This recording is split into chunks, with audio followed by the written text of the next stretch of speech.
أن زمن الحماية الأجنبية والوصاية قد ذهب إلى غير رجعة.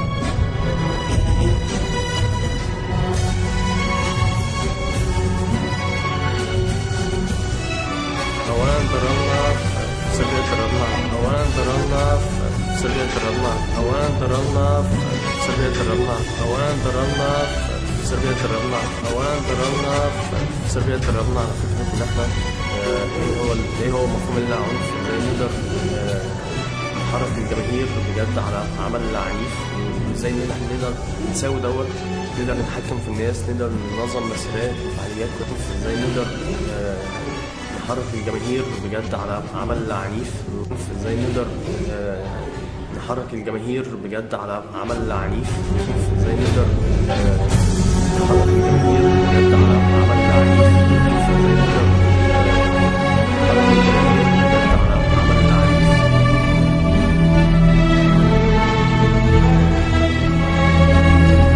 أقول للقلة من أبنائنا دعاة الاستقواء بالأجنبي أن دعواهم مرفوضة، وتأباها كرامة مصر أخباطا ومسلمين.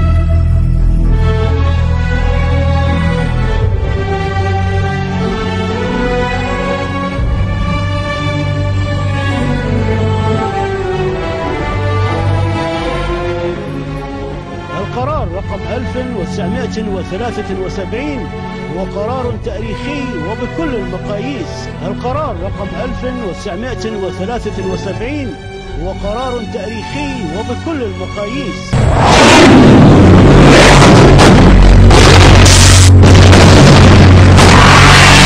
القرار رقم 1973 هو قرار تاريخي وبكل المقاييس، فهو يشدد ويوسع العقوبات ضد ليبيا ويفرض حظرا جويا شاملا عليها، والأهم بل الأخطر القرار رقم 1973 هو قرار تاريخي وبكل المقاييس.